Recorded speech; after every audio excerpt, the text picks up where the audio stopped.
Assalamualaikum warahmatullahi wabarakatuh. Nama saya Fatihah Nasuha binti Muhammad Zamri. Hari ini kumpulan saya akan membentangkan seorang tokoh tasawuf wanita yang bernama Rabi'atul Adawiyah.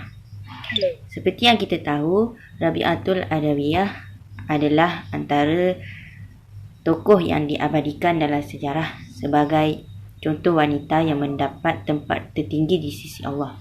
Ketinggian darjatnya disebabkan kewalian, kesufian dan ketulusan hatinya, menumpukan kasih dan cinta hanya kepada Allah dan Rasulnya.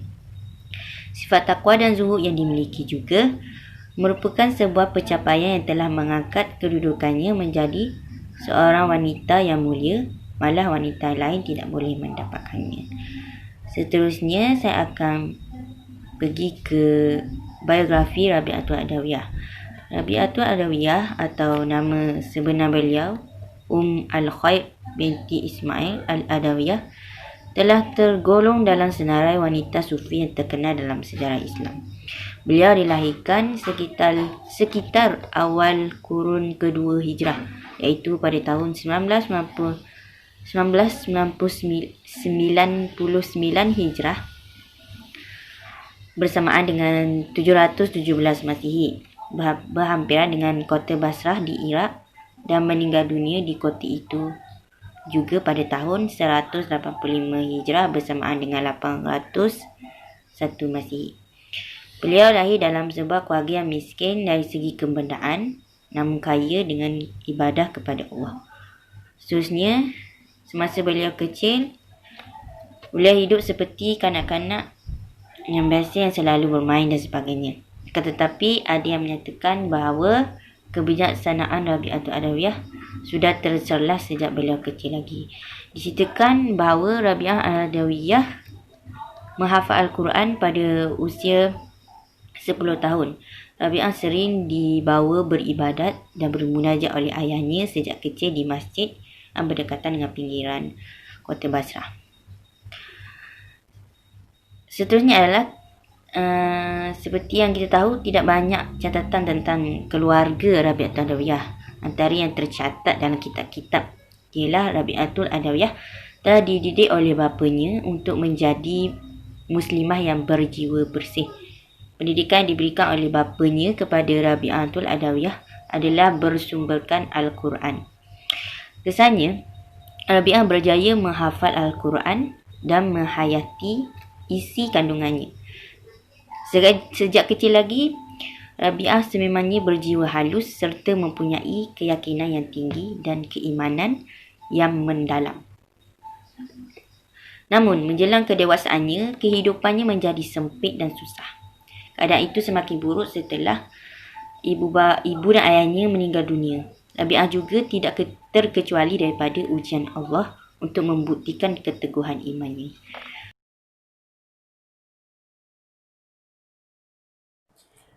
Bismillahirrahmanirrahim. Assalamualaikum warahmatullahi wabarakatuh. Nama saya Mariam Zulaika binti Ramlan.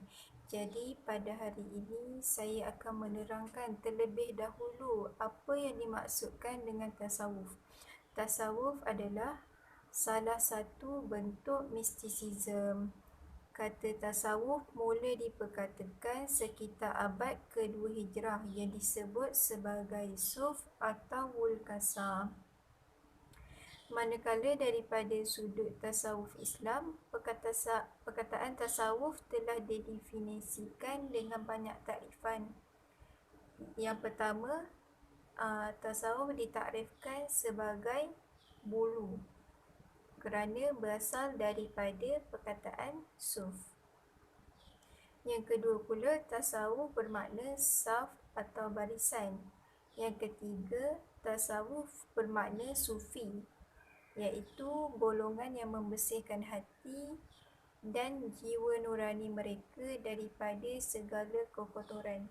Dan yang keempat, tasawuf didefinisikan sebagai Al-Suffah, iaitu para sahabat Nabi yang terdiri daripada kalangan orang Muhajirin dan Ansar yang tidak mempunyai waris dan kaum kerabat serta hidup miskin.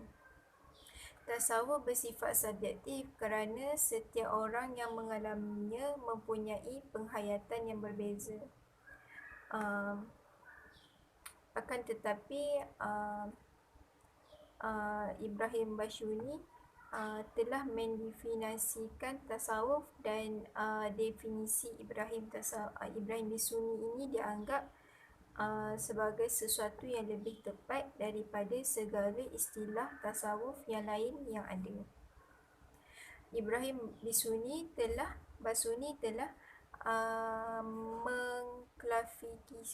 mengelompokkan tasawuf kepada 3 kategori, iaitu al-bidayat, al-mujahadat dan al-martaqat. Pembahagian tasawuf. Seperti mana yang kita telah belajar, tasawuf terbahagi kepada 2 bahagian, iaitu tasawuf sunni dan tasawuf falsafi. Kedua-dua tasawuf sunni dan tasawuf falsafi mengaku bahawa ajaran mereka sememangnya bersumberkan daripada Al-Quran dan As-Sunnah.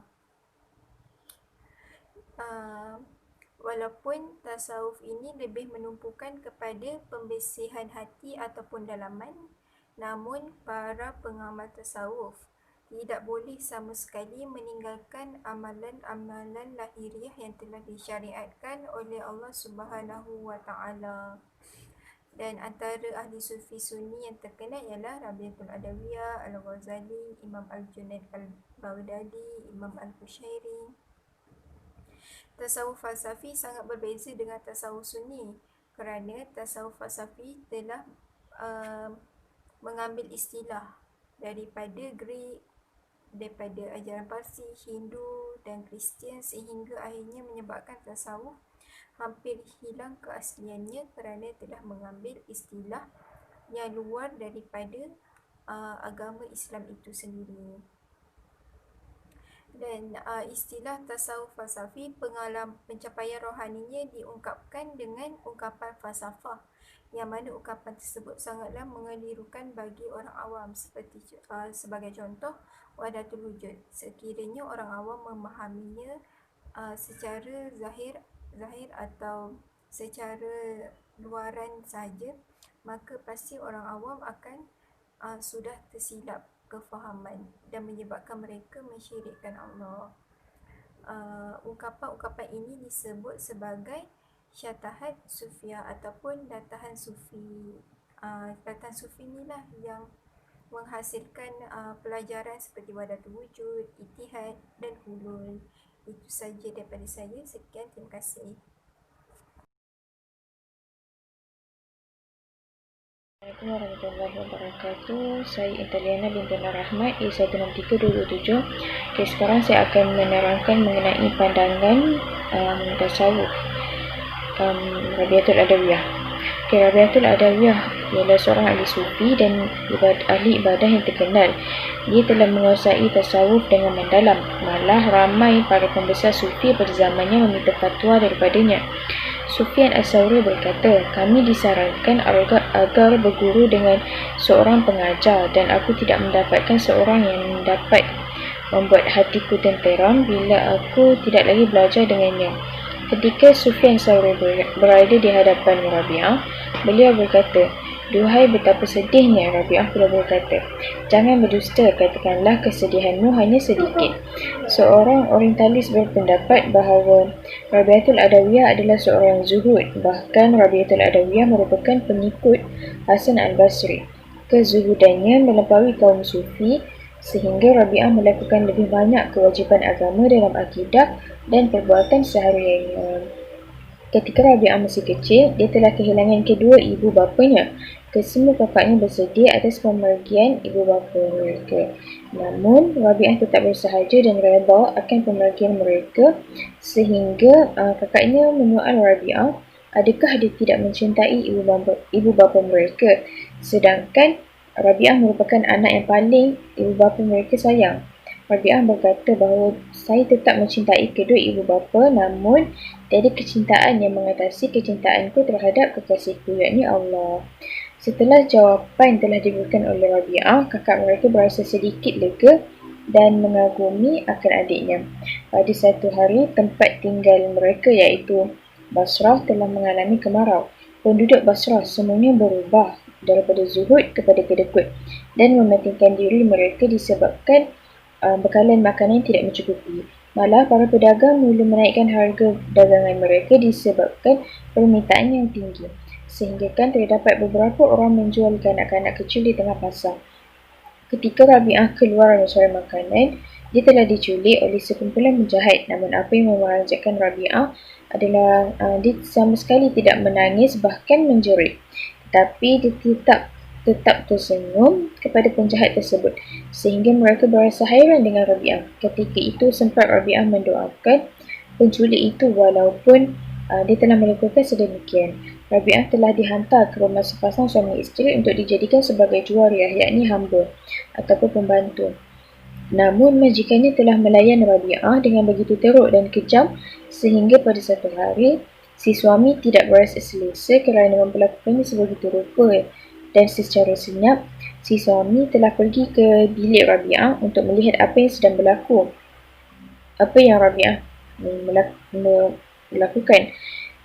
Dan dia amat terkejut apabila dia melihat satu cahaya yang keluar dari bilik Rabi'ah, sedangkan pelita yang dibelinya tidak mengeluarkan cahaya yang begitu terang. Si suami takut dan pulang ke biliknya untuk memberitahu si isteri. Pada keesokan harinya, Rabi'atul Adawiyah telah dibebaskan dan pulang ke kampungnya Basrah. Tiba di Basrah, Rabi'atul Adawiyah segera mencari kakaknya yang amat dirindui.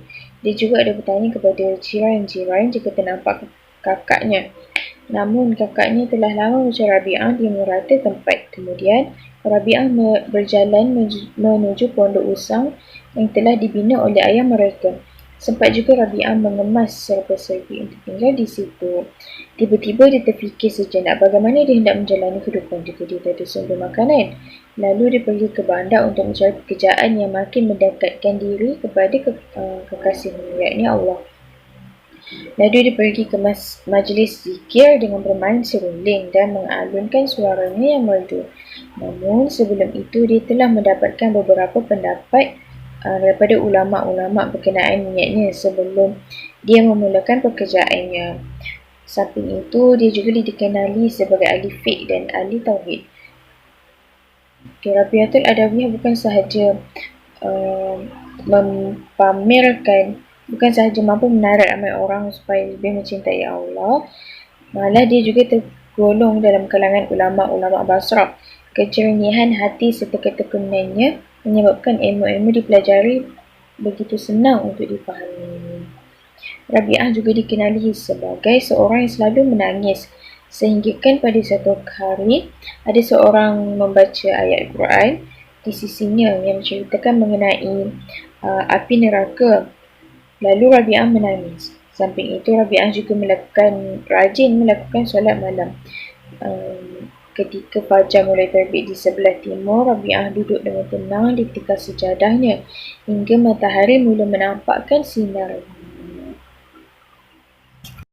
Seterusnya saya akan menerangkan mengenai analisis apa yang dapat disimpulkan mengenai pegangan tasawuf Rabi'atul Adawiyah adalah ramai para ulama berhimpun di majlis ilmu Rabi'atul Adawiyah untuk menjiwai kasih sayang dan cinta yang tinggi kepada Allah. Hal ini berdasarkan bukti yang pernah dilakukan olehnya ketika seorang golongan solihin Basrah mencium dan memeluk seorang kanak-kanak. Rabi'ah berkata, aku tidak fikir di dalam hatimu ada tempat kosong untuk mengisi selain daripada Allah. Perkara ini tidaklah bermakna bahawa Rabi'ah tidak menyukai kanak-kanak, tetapi dia tidak mahu ibu bapa terlalu sibuk dengan anak sehingga melupakan tanggungjawab dan mengurangkan kasih kepada. Kesimpulannya, kecintaan Rabi'atul Adawiyah kepada Allah melepasi setiap batasan. Dia sudah tidak lagi memikirkan syurga atau neraka. Dia juga tidak menghiraukan pahala atau dosa. Malah dia menuju kepada zat Allah semata-mata. Rabi'atul Adawiyah adalah satu-satunya wanita yang mencipta pengajaran sufi dan telah mencapai taraf yang tinggi di dalam pengajarannya. Malah ramai ahli sufi terkenal telah meminta pendapat daripadanya. Pada pandangan Hasan al-Basri, Rabi'ah adalah wanita yang sangat mulia kerana ilmu yang disampaikan olehnya sangat berkesan. Justru dia merasakan dirinya kerdil berbanding Rabi'ah yang mempunyai ilmu yang jauh lebih luas dan mendalam daripadanya. Begitulah kehidupan Rabi'atul Adawiyah yang telah ditakdirkan Allah untuk diuji ketakwaan serta keimanannya. Di kalangan ahli tasawuf, Rabi'ah yang dianggap paling terkenal. Cintanya kepada Allah tidak bersifat kebendaan dan mengharapkan balasan untuk dirinya, tetapi ia cinta semata-mata.